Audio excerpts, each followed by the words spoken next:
ખબર છે, આપણે રોજ એવા કેટલાય કાનૂની કરારોમાં બંધાઈએ છીએ જેની આપણને ભનક પણ નથી હોતી. અને ના, આ કોઈ મોટા મોટા કાગળો પર સહી કરવાની વાત નથી. આ તો આપણી રોજિંદી નાની નાની ક્રિયાઓ છે. તો ચાલો આજે આ જ અદૃશ્ય કરારોની દુનિયામાં ડોક્યુ કરીએ. વિચારવા જેવો સવાલ છે નહીં? એક બાજુ ઘડિયાળ રિપેર કરાવવી, બીજી બાજુ હાર ગીરવે મૂકવો અને ત્રીજું ઘર શોધવા માટે એજન્ટ રાખવો. આ બધું કેટલું અલગ અલગ લાગે છે, પણ નવાઈની વાત એ છે કે કાયદાની નજરમાં આ બધાની પાછળ એક જ મજબૂત દોરો છે જે એમને બાંધી રાખે છે. ચાલો શોધી કાઢીએ કે એ કયો સિદ્ધાંત છે. આ બધી જ બાબતો શક્તિશાળી અદૃશ્ય કાનૂની કરારોથી ચાલે છે. અને આ સમજવા માટે આપણે કોઈ મોટા કાયદાના પુસ્તકો નથી ખોળવાના.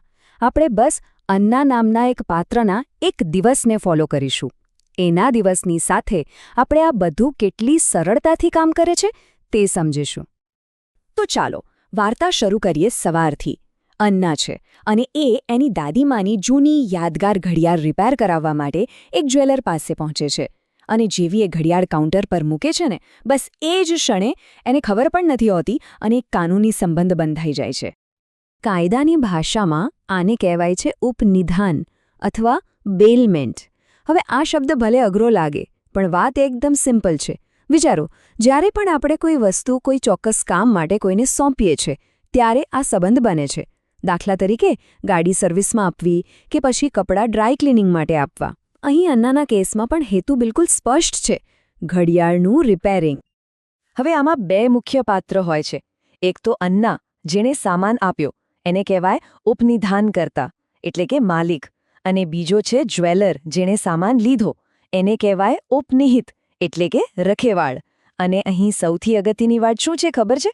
ઘડિયાળની માલિકી તો અન્ના પાસે જ રહે છે. જ્વેલરને ફક્ત થોડા સમય માટે એનો કબજો મળે છે, બસ. તો હવે આવે છે આ આખા સંબંધનો સૌથી કીલક મુદ્દો. કાયદો સીધી વાત કરે છે.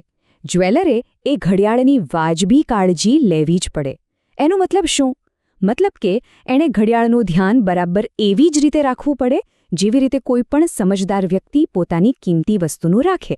એવું નહીં ચાલે કે ઘડિયાળને ગમે ત્યાં પાણી પાસે કે ખુલ્લામાં છોડી દે. આ એક નાનકડો નિયમ જ આપણને આવી બેદરકારી સામે મોટું સુરક્ષા કવચ આપે છે. ચાલો હવે અન્નાના દિવસમાં થોડું આગળ વધીએ. બપોરનો સમય છે અને અન્નાને અચાનક પૈસાની જરૂર પડે છે. એ શું કરે છે? એ નજીકની એક પ્યાદાની દુકાન એટલે કે પોન શોપ પર જાય છે અને પૈસા ઉધાર લેવા માટે પોતાનો સોનાનો હાર ત્યાં મૂકે છે. બસ અહીંયા આખો ખેલ થોડો બદલાઈ જાય છે. આને કહેવાય છે ગીરો અથવા પ્લેજ. અને ધ્યાનથી જોશો તો આ પણ એક પ્રકારનું ઉપનિધાન જ છે, કારણ કે અહીં પણ એક વસ્તુ બીજાને સોંપવામાં આવે છે. પણ હેતુ બિલકુલ અલગ છે. અહીં વસ્તુ રિપેર કરાવવાનો કે સાચવવાનો હેતુ નથી. અહીં હેતુ છે લોન માટે ગેરંટી આપવાનો.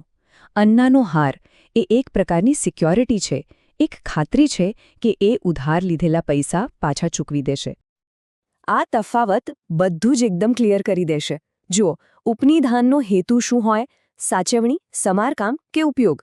પણ ગીરો, એનો એક જ હેતુ છે: દેવાની સુરક્ષા. અને આ હેતુના તફાવતને કારણે જ પરિણામ પણ જમીન આસમાન જેટલું અલગ છે. ઉપનિધાનમાં તો વસ્તુ પાછી મળવી જ જોઈએ, એ ફરજિયાત છે. પણ ગીરોમાં જો દેવું ન ચૂકવાય તો લેણદારને એક બહુ મોટો અધિકાર મળે છે. અને આ જ છે ગીરોની સૌથી મોટી તાકાત. માની લો કે અન્ના સમયસર પૈસા પાછા નથી ચૂકવી શકતી, તો શું થશે? તો એ પોન શોપનો માલિક પહેલાં એક વાજબી નોટિસ આપશે અને પછી એ અન્નાનો હાર વેચીને પોતાના પૈસા પાછા મેળવી શકે છે. આ અધિકાર યાદ રાખજો, સામાન્ય ઉપનિધાનમાં ક્યારેય નથી મળતો. ચાલો હવે દિવસ પૂરો થવા આવ્યો છે. સાંજે અન્ના ભાડા પર એક એપાર્ટમેન્ટ શોધવાનું નક્કી કરે છે. આ માટે એક રિયલ એસ્ટેટ એજન્ટને મળે છે, જે એના વતી મકાન માલિકો સાથે વાતચીત કરશે. અને અહીંયા આપણે આપણા ત્રીજા અને છેલ્લા અદૃશ્ય કરારને મળીએ છીએ. અને આ કરારનું નામ છે એજન્સી. હવે અહીં ધ્યાન આપજો. અહીં કોઈ ઘડિયાળ કે હાર જેવી ભૌતિક વસ્તુની આપલે નથી થતી. ના, અહીં વાત છે સત્તા આપવાની. અન્નાએ રિયલ એસ્ટેટ એજન્ટને પોતાના વતી કામ કરવાની, સોદાબાજી કરવાની અને અમુક હદ સુધી નિર્ણયો લેવાની પણ સત્તા આપી રહી છે. આ સંબંધમાં પણ બે પક્ષો છે. અન્ના, જેનું કામ થવાનું છે, એ કહેવાય માલિક, એટલે કે પ્રિન્સિપલ. અને રિયલ એસ્ટેટ એજન્ટ જે કામ કરવાનો છે એ છે એજન્ટ. અને એજન્ટનું કામ હંમેશા એક જ હોય છે, માલિકના હિતમાં કામ કરવું. અને હવે સાંભળવા જેવી વાત, આ એજન્સીની સૌથી મોટી તાકાત અને સૌથી મોટું જોખમ પણ છે. ધારી લો કે એજન્ટે અન્ના વતી કોઈ ભાડા કરાર પર સહી કરી દીધી. ભલે અન્ના ત્યાં હાજર પણ ન હોય, તો પણ એ કરારનું પાલન કરવાની જવાબદારી કાયદેસર રીતે અન્નાની બની જાય છે. વિચાર કરો, એક વ્યક્તિનું કામ બીજા વ્યક્તિને કાયદાકીય રીતે બાંધી દે છે. આ ખરેખર કેટલું પાવરફુલ છે. તો અન્નાના એક જ દિવસમાં આપણે 3 અલગ અલગ કાનૂની સંબંધોને નજીકથી જોયા. પણ દેખીતું છે કે આ સંબંધો કાયમ માટે તો નથી જ હોતા. તો સવાલ એ છે કે આ કરારો પૂરા ક્યારે અને કેવી રીતે થાય છે? ચાલો એ પણ સમજી લઈએ. તો આ કરારો પૂરા થવાના ઘણા રસ્તા છે. સૌથી સીધી અને સરળ રીત છે જ્યારે કામ જ પૂરું થઈ જાય. જેમ કે ઘડિયાળ રિપેર થઈને પાછી મળી એટલે ઉપનિધાનનો સંબંધ પૂરો. બીજું, બંને પક્ષો સાથે મળીને નક્કી કરે કે હવે બસ. અથવા તો માલિક એટલે કે અન્ના એજન્ટને આપેલી સત્તા પાછી ખેંચી લે. ક્યારેક કોઈ નક્કી કરેલો સમયગાળો પૂરો થાય ત્યારે પણ આ સંબંધોનો અંત આવે છે. અન્નાનો દિવસ આપણને એકદમ સામાન્ય લાગ્યો નહીં, પણ એના દ્વારા આપણે એક બહુ મોટી વાત શીખ્યા. એ કે આપણું રોજિંદુ જીવન આવા કેટલાય અદૃશ્ય કાનૂની માળખા પર ટકેલું છે. અને આ બધું સમજવું ફક્ત વકીલોનું કામ નથી, આ આપણા બધાના કામની વાત છે. તો સવાલ એ થાય કે આ બધા નિયમોની આખરે જરૂરત શું છે? જરૂર છે, કારણ કે આ જ અદૃશ્ય કરારો આપણા સમાજમાં વિશ્વાસનો પાયો નાખે છે.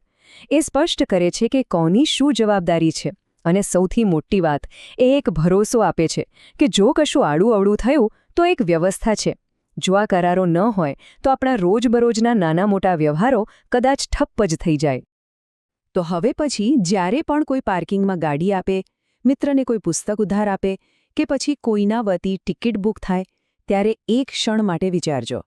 એ માત્ર એક સામાન્ય કામ નથી થઈ રહ્યું, પણ એક શક્તિશાળી અદૃશ્ય કરારનો હિસ્સો બની રહ્યા છીએ આપણે સૌ.